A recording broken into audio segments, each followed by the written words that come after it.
actually picked up a small bit. Sheffield United just can't. They're just not good enough.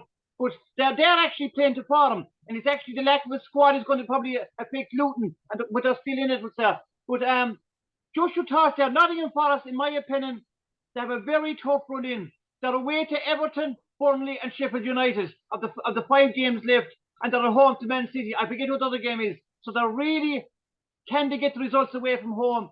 And a quick word there again. Crystal Palace with that win against the Head have kind of really only for that Crystal Palace be in real trouble. So what are your thoughts?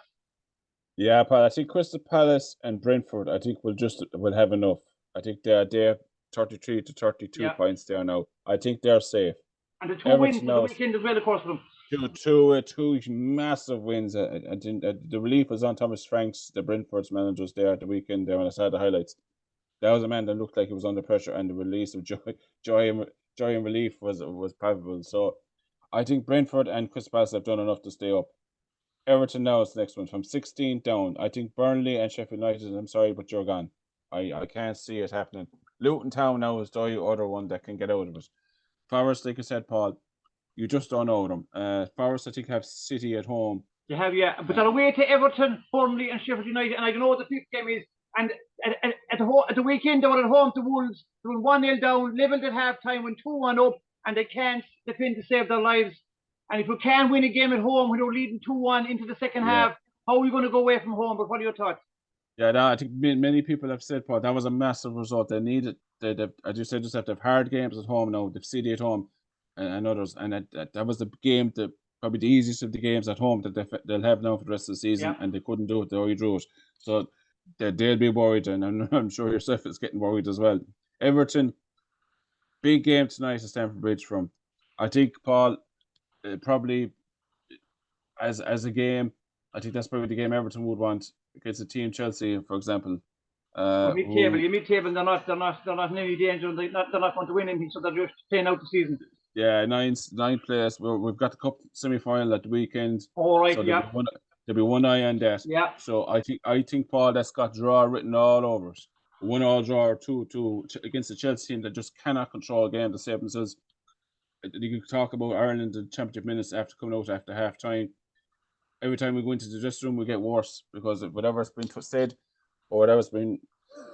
I think someone was saying Pochettino's probably got the worst team talks in half time because every time we come out, we actually come out worse than we were going in. So I think I would give Everton a great chance of getting at least a point tonight. I'd be surprised if we win because Everton are one of those teams that they'll defend deep. It'll be blood and thunder from Everton. They'll put Everton on the line. They got, of course, Coleman there as captain, so they'll be right up for it. They've gotten the points deduction. The last time they got points deduction, Paul, they reacted very, very, very, very determined. You could say the last time they got points deduction. So I think Everton will probably get a point tonight and make them up to 28 or at least a point tonight. And Forest, worrying times, Paul. Well, no, I'm going to go back to Nottingham Forest. I've been saying it all year long. I said it last year. If you can't defend in general, and in particular you can't defend for set pieces, that's what that's going to do, Noel, is that will turn 3 1-goal victories into draws, and it will turn 3 draws into 1-goal defeats.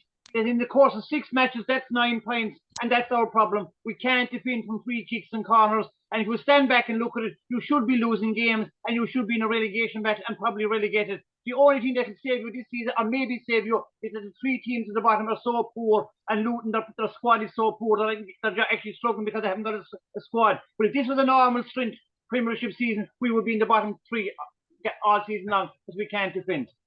Yeah, Paul, I think you just said yourself, you cannot defend for your lives from set pieces. Another set piece goal there at the weekend. I thought the keeper made I was going to say something else. The keeper made a mistake, shall we say, for the second goal. A very bad goal to give away.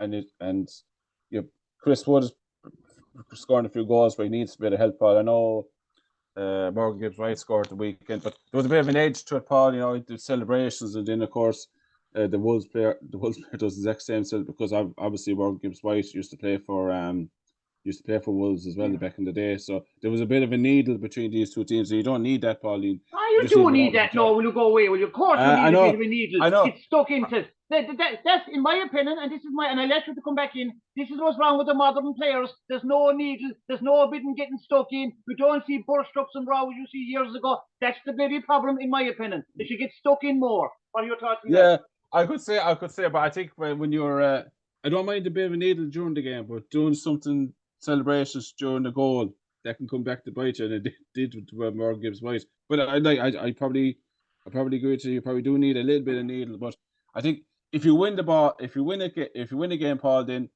it's worth it. But when you lose points, you know, annoying opposition doesn't help either, because that and went against them because the Wolves end up drawing the game in the end.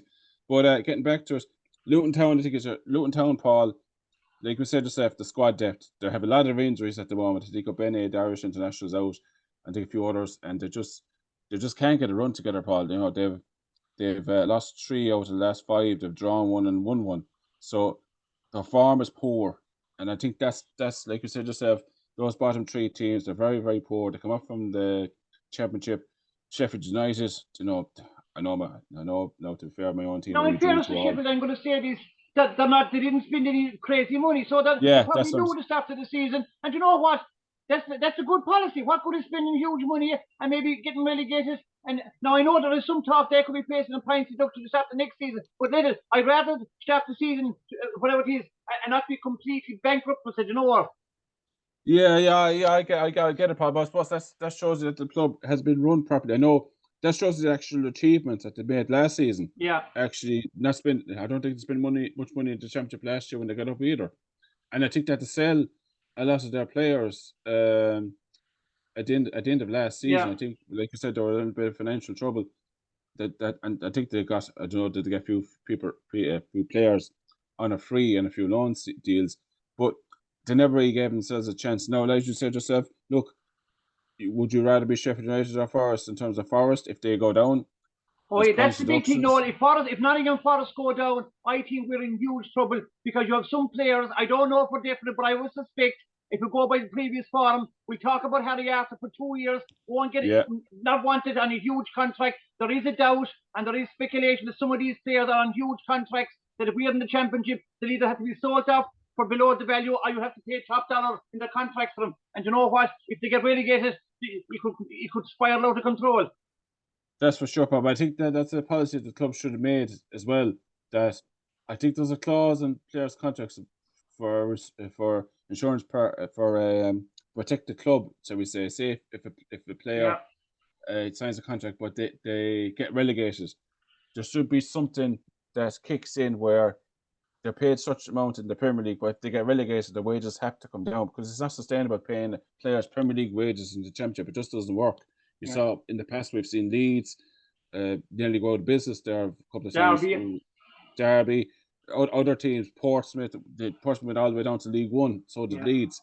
So it's a long way back, Paul. If you mess up in the Premier League, players you can't shift out. And at the end of the day, Paul, you got so many players, like my own club, Chelsea, you got so many players there who want them, because if they're not performing, you know, the value people might want to get, you might want to sell players, but you want to get top dollar from, but other teams want to get those players on the cheap.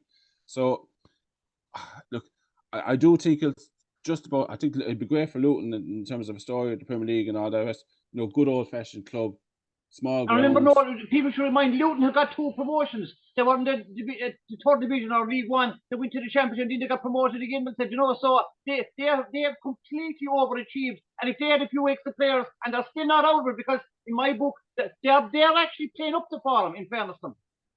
Yeah, Paul. I think they're giving everything they got. I mean, if you look at it ability wise, Nottingham Forest should be doing more. To be quite, I know, I don't know what you think yourself, but you got experienced Premier League players in most positions there on that team. Gibbs White and other players. Elanga used to play for Manchester United. Hudson-Odoi used to play for Chelsea. He played out in the Bundesliga. He's plenty of experience now for a young man. They're just not doing it, Paul. And I know Steve Cooper. You know, people say, "But have Forest actually done much better since he left?"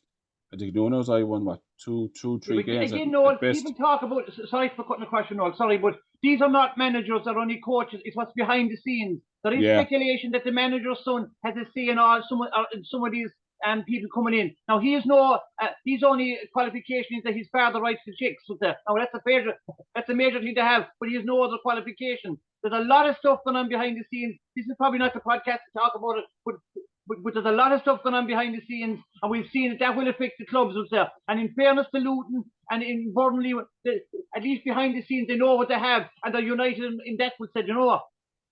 Yeah, I think Luton. I think the board. I don't know. I'm up to question on the owners, but I think that's pretty much fan owned or fan run or something like that. Because Luton went out. Luton actually went out of the league a number of years ago. They went out of the non-league.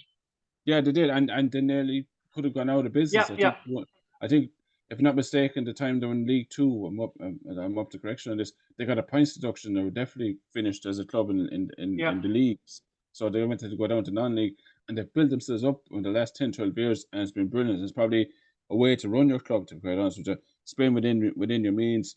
They had a small ground that they're upgraded now, to be fair, for the Premier League standard, but look. It's a great story. It's the good old grassroots, way of British football, I suppose you could say, in England, where you got a team like Luton Town, haven't been so successful in the past. They've had a great history for that area. I think many people were focusing on the game on Saturday. I think they won a League Cup back in the 80s, or they got to a League Cup final. I'm not sure. They might even have won it back in the 80s when they had the Steen brothers, and they had another Mick Harford, and they had Ashley Grimes, the former Irish international, and they had a few more back in the 80s, I think. But in recent times, they were in real trouble. Look, now, before we finish up, Nottingham Forest are going away to Everton at the weekend, I believe, and the following weekend they're home to Man City. So that, to me, the away to Everton is a huge one, because that's an opportunity for Everton to win the game. If Everton can win that means Everton, I would say, are clear, and to be either Forest or Luton, then will go down. Yeah, I think that's massive. Particularly if I think Everton do what they do tonight and for stretch Chelsea get a point, that means they'll be on 28. If they win that game, Paul, they'll be on 31. That might just be enough, considering what Luton Town do themselves, because Luton Town are on 25. Everton, I think if Everton do their business, Paul, they'll be out of this relegation battle in about 2 weeks. Yeah. I think if they'll get a draw tonight and win that game, which is be massive win at home to Nottingham Forest. But if they do, they'll have 31 points. And I don't see Luton winning many more games, to be quite honest with you. I think they've only got 5 games to go. Everton have actually got tonight. Even with that, they still got a game in hand. So I think if Everton play it right, I think they'll do enough. And there's a dogfight then, Paul, between your own club and Luton Town. And it all depends. This will probably go to the last day of the season, Paul, like the title race could. And it's going to be as Ferguson says, it's going to be squeaky bum time for Forest fans and Luton Town fans. Now the only advantage, Noel, if you look at the goal difference, unlike last year, this year our goal difference is actually helping us. It's actually worth the point. That could be crucial as well. Oh, it'd be massive, Paul, because you're probably conceding too many goals, but the only good thing, Paul, for Forest is you're still scoring goals. Yeah. You're still banging in a few goals. Like Chris Wood, I think he got a hat-trick against Newcastle United. So his goals have been massive for you this year, Paul. And Elanga and Hudson-Odoi and Gibbs-White have all chipped in with a few goals as well. So that's always the good thing. Luton Town don't seem to have that, Paul. They don't seem to be scoring as many goals, and they're conceding far too many. They conceded 5 there again against the City. And they've had tight games against Arsenal, though you won 3-2. Chelsea, though you won 3-2 as well. At home to United won 2-1. They've had close games against big games, but they still lost them, Paul. Yeah. I suppose the only thing is, Nottingham Forest, the last game is at home to Sheffield United, or the way to Sheffield United, sorry, the very last game of the year. But Sheffield United will be gone by then. And the strange thing then is, Sheffield United will have no pressure. They could just take it. They'll be at home. Yeah. The last game in the Premiership, it could be for a few years, and they could actually play with a bit of freedom. So that would be no advantage, I think, in Nottingham Forest. And can they go away from home? Because when you go under pressure, there's like at the top of the table, also on the bottom. That's real pressure, and I would be concerned that some of these players just. I hope I'm wrong, but I think when the pressure comes on, they don't seem to be able to dog it out. Well, that could happen, Paul. And Sheffield United, like I said, it could be relegation and gone. More than likely, they will be relegated. At least 2 years. More likely will be gone. They could be gone in the next couple of weeks. Yeah. And Sheffield United, there could be players there from Sheffield United who might want to put themselves in the shop window. Yeah. Put their hand up saying, "Look, we can still play at this level." A few players, because that's what normally happens, Paul. When 3 teams go down, there's always one or two players that other clubs like to look up. Say promoted sides, for example. Yeah. Might say, oh well, we could do with him. He said they've had a bad season, but still has the Premier League experience. He might be able to get us over the line in certain games. So, look, all those three teams, whether they get relegated or not, those players still have something to fight for because